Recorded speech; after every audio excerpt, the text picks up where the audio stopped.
kita punya niat nih, saya pengen memikat seorang perempuan, ya kan, dengan modal 2 lembar bulu perindu ini. Terus saya niatkan di hati, ya mungkin kalau harus dengan bantuan jin, ya saya panggil aja gitu, jinnya untuk membantu saya. Apakah bisa? Atau bisa, kalau ente bisa. Bisa kalau ente bisa. Karena kan manggil jin itu kan nggak sembarangan ya. Kita semua ada prosesnya. Ada kalimat-kalimat tertentu. Jadi jin itu biasanya takut dengan Ismul Azam. Jin manapun. Ismul Azam itu tuh kalimat-kalimat agung. Kalimat-kalimat atau nama-nama agung. Ismu itu tuh nama, Azam itu kalimat-kalimat agung. Seperti Ya Hayyu Ya Qayyum, ya kayak Asmaul Husna gitu. Kadang-kadang dari ayat-ayat Quran ya, juga. habis itu halin atau apa namanya ahlan ya, pokoknya bahasa-bahasa Suriani juga ada gitu ya.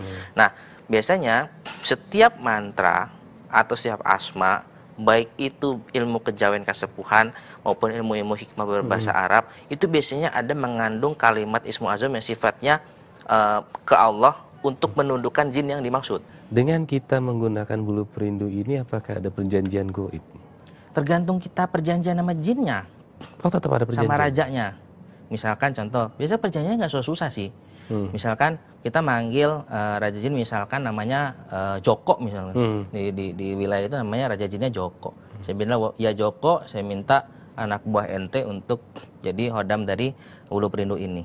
Oke, si Raja Joko ini ngomong, oke, saya bisa kasih kamu satu anak buah saya untuk masuk ke sini supaya ini bisa dimaharkan ke orang, jadi berfungsi atau berhasil untuk orang lain, jadi manfaat buat orang lain gitu ya. Nah, nanti dia akan kasih tahu asma kuncinya. Kalau buat manggil anak buah saya bacanya ini. Gitu, bacanya ini.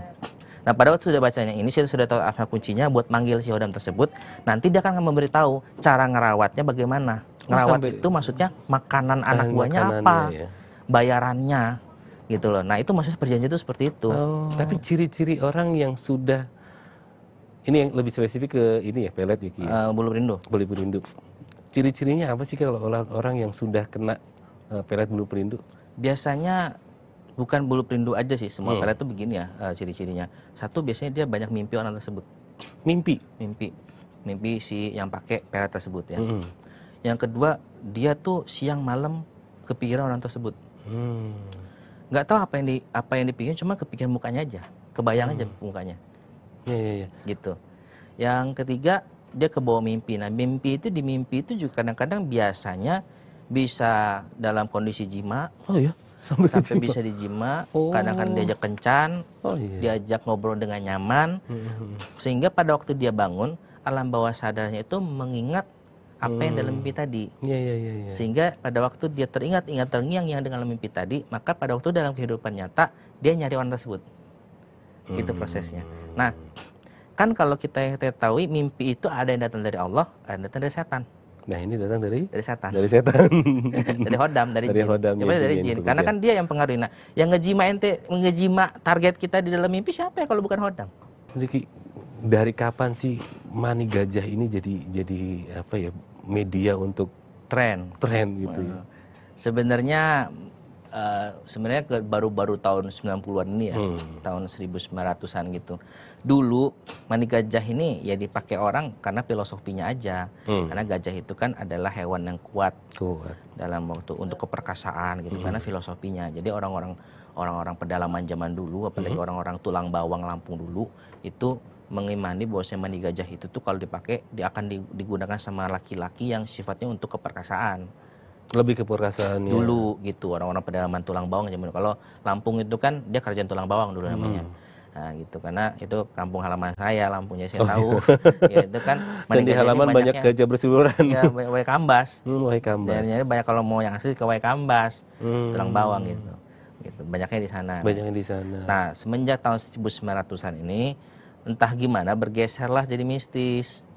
Digabung-gabungkanlah dengan ilmu spiritual gitu. Diracik lagi ya. Iya, diracik sama mereka, dijual laku. Pun dulu pernah makan mani gajah waktu saya masih muda. Tapi yang sudah jadi kristal. Yang kristal. Bikin masih rasanya asin asem gimana gitu ya waktu dulu. Asin asem. Ya. Ini kalau yang pernah Nano-nano. nelen mani gajah loh ya maksudnya. Mungkin paham ya kalau dengan penjelasan seperti ini. Kalau yang kayak belum keluarga yang belum lah, Iya. mungkin belum tahu. Tapi nggak disarankan sih. Nggak disarankan. Tapi ini kristal ya Kristal, bentuknya. udah jadi kristal. Jadi sudah mengeras. Nggak digigit, nggak Enggak, langsung ditelan aja. Nggak usah ditelan, di kita mah kita kita rasain mood aja, nanti dia lama-lama nyatu sama air liur kita. Oh. Dia ketelan. Kan dia kayak apa sih, kayak garam bentuknya, cuma gede, garam kasar cuma lebih gede dari garam gitu, kayak berlian, cuman kayak kristal besar. Kayak gula batu mungkin Kayak gula batu, kita makan, kita temut-temut, nanti dia cair lama-lama. Nanti lama-lama lidah kita tuh kayak agak lengket gimana gitu kan, tinggal minum air putih aja. Nggak ada efek samping kan Iki? Nggak ada. Itu nanti bawaannya ya kita dilihat cewek-cewek itu ganteng aja, maksudnya bukan ganteng sih, kayak kesannya tuh gagah aja gitu, Gagah, dilihatnya gagah gitu kan.